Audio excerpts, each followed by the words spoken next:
अस्सलामु अलैकुम रहमतुल्लाहि व बरकातुहू। कुछ दिन पहले अल्लाह ताला ने मेरी बड़ी सिस्टर को एक बेटी की रहमत से नवाजा। जब मैंने अपनी इस बेटी को गोद में लिया तो मेरे एहसासात ही डिफरेंट थे। क्या खूबसूरत तख्लीक थी अल्लाह की, क्या ही बेहतरीन तख्लीक है अल्लाह की। और मुझे जब मैंने उसको गोद में लिया तो मेरे अल्लाह ताला पे बहुत ज़्यादा कॉन्फिडेंस बढ़ गया। और फिर मुझे ये एहसास हुआ, ये जो है मेरे जहन में ख्याल आया कि ही कैन ओनली, सिर्फ ये वही कर सकता है। ये उसकी ताकत और क़ुव्वत है कि वो इंसान में से एक जो है इंसान पैदा कर देता है और हू बहू मुकम्मल इंसान, खूबसूरत इंसान, बिल्कुल पूरे जिस्म के साथ, जो हंस भी रहा है, रो भी रहा है, जिसके जिस्म के तमाम अंदर जो इंटरनल सिस्टम है वो भी कमाल का है, वो भी काम कर रहा है। तो ये कैसे पॉसिबल हो गया, मैं ये सोच के हैरान हो रहा था। फिर मुझे याद आया, इसलिए अल्लाह ताला कुरान पाक में बार बार कहता है कि वो हर चीज़ पर कादिर है। तो उसके कादिर होने की एक अमली तस्वीर मैंने उस बच्ची के अपनी गोद में लेते हुए महसूस की कि जस्ट ये दुनिया की कोई कुव्वत, कोई ताकत ये ऐसा काम नहीं कर सकती। ये सिर्फ मेरे अल्लाह मालिक की ज़ात है जो ऐसा कर सकती है। जो मैंने उसको हाथ में, मुझे बड़ा एक मतलब हैरत हो रही थी कि ये कैसे हो गया। तो फिर मेरे जहन में ख्याल आया कि अल्लाह कुरान पाक में बार बार कहता है कि मैं ही कादिर हूँ, मैं ही करने वाला हूँ, मेरे पास ही सब कुछ है। लेकिन हमारी बदबख्ती, हमारी नाअहली और हमारा अल्लाह से ताल्लुक़ का मजबूत ना होना हमें इन एहसासात से जो है महरूम कर देता है। हम अपने मसले उसके पास लेके नहीं जाते, हम उसकी कुदरत को नहीं समझ पा रहे, हम उसकी कुदरत पे यकीन ही नहीं करते।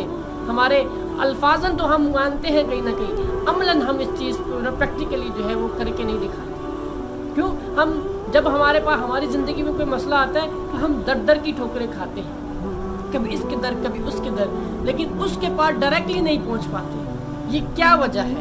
ये एक वजह है कि हमारा ताल्लुक़ वो नहीं है।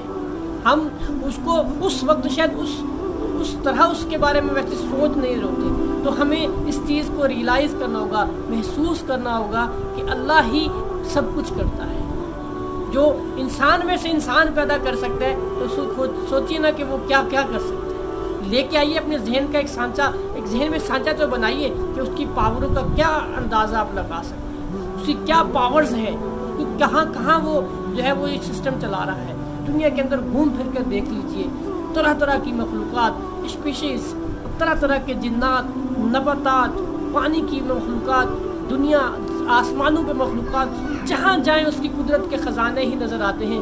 लेकिन हमें नज़र तो आते हैं, लेकिन हम उसको फिर भी महदूद करते हैं। हम अपने जहन के मुताबिक उसको जो है ट्रीट कर रहे होते हैं और अल्लाह की ताकतों को अपनी इंसानी जो है ताकतों के मुताबिक उसको परख रहे होते हैं।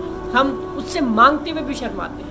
देखिए हमारी नाअहली की कितनी बड़ी नाअहली है कि जब हम उसके सामने मांगने बैठते हैं ना तो फिर भी अपनी जोली को देख के मांग रहे होते हैं। हालांकि ऐसा नहीं करना। एक मशहूर जो है हमारे इस्लाफ का कौल है कि जब भी अल्लाह से मांगे तो उसकी कुदरत देख के मांगो, ना कि अपनी इस्तात और कुव्वत देख के। क्योंकि जिससे मांग रहे हो वो लामहदूद ज़ात है, वो इन्नल्लाह अला कुल्ली शैइन कदीर है। यकीन जाने ये जुमला बार बार कल से जब से वो बेटी पैदा हुई है, जब से अभी तक मेरे कान में बार बार गुजरा है। मुझे उसकी कुदरत की जो होती है ना वो एसेंस बार बार नज़र आ रहा है कि ओनली ही कैन, वही कर सकते हैं।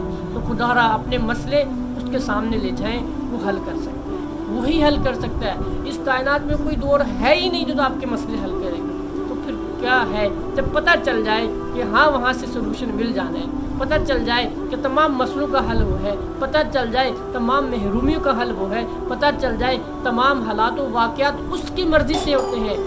यहाँ तक भी किताबों में है कि इस कायनात के अंदर एक पत्ता भी अगर दरख्त से टूट के गिरता है तो वो भी उसकी मंशा के मुताबिक। ये आग उबलता हुआ सूरज, ये चमकता हुआ सूरज, चाँद और तारे, ये सब उसकी मर्ज़ी से जो है ना निकलते हैं। इनको भी इजाज़त नहीं है। ये इनकी गर्मी झुलसा देने वाली सूरज की तड़प से अगर हमारे यहाँ टेम्परेचर 45 से ऊपर चला जाए तो गर्मी से बुरी हालत हो जाती है। ये इतना पावरफुल सूरज भी किसी के कंट्रोल में है तो मेरे अल्लाह की ज़ात है। तो खुदारा उससे ताल्लुक़ जोड़ लीजिए। उससे ताल्लुक़ जोड़ने के बड़े फ़ायदे हैं, इतने फ़ायदे हैं कि आप गिन बैठ जाएंगे जब गिन गिन के भी गिनना भी शुरू कर देंगे तो आप उनसे ताल्लुक़ के फ़ायदे को गिन नहीं सकते, क्योंकि वो ज़ात ही ऐसी है, वो हमारे ज़हनों में नहीं आ सकती। उसके पास इतनी क़ुव्वत और ताकतें हैं, इतनी ज़मीन और इतने सातों ज़मीन और सातों आसमानों पर उसकी हुकूमत है। उसका अर्श जो है वो सब पे, वो जो है इन तमाम सातों ज़मीन और आसमानों पर वो अल्लाह की ज़ात काबिज़ है। तो फिर देर किस चीज़ की, फिर किस चीज़ के बहाने हैं? फिर तलाश कीजिए कौन सी चीज़ें हैं जो अल्लाह की तरफ जाने से रोक रही हैं, कौन सी ऐसी खसलतें हैं जो खुदा के करीब नहीं होने दे रही, उनको तलाश कीजिए। यकीन जानिए उससे बड़ा कारसाज कोई नहीं हो सकता, उससे बड़ा दोस्त कोई नहीं हो सकता।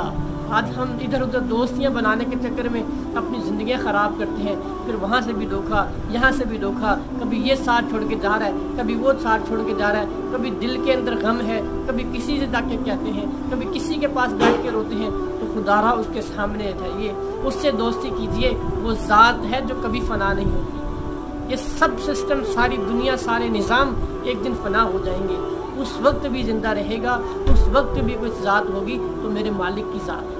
तो फिर उससे क्यों ना दोस्ती की जाए। मतलब एक दोस्ती करने के लिए मैं कहता हूँ जो जो खसूसियत आपको चाहिए किसी में, वो सारी मेरे अल्लाह के पास है और बेमिसाल है, उसकी कोई सानी नहीं। वो खुद कुरान पाक में बार बार कहते हैं कि मेरा कोई सानी नहीं, मैं अकेला हूँ। तो यार जब इतना पावरफुल, इतना ताकतवर और इतना कंट्रोल वाली कोई ज़ात आपसे कह रही हो कि मुझे पास आओ, मैं तुम्हारा हो जाऊँ, तुम मुझे याद करो, मैं तुम्हें याद करूँगा, तुम मुझे तन्हाई में याद करो, मैं तुम्हें तन्हाई में याद करूँगा, तुम मुझे मजलिस में याद करो, मैं तुम्हें मजलिस में याद करूँगा, तो फिर हम कितने बदबख्त हैं, फिर उसकी तरफ नहीं जाते। खुदारा उसकी तरफ पलट जाइए, वही तमाम मसलों का हल है, उसकी मोहब्बत ही सारे मसलों का हल है।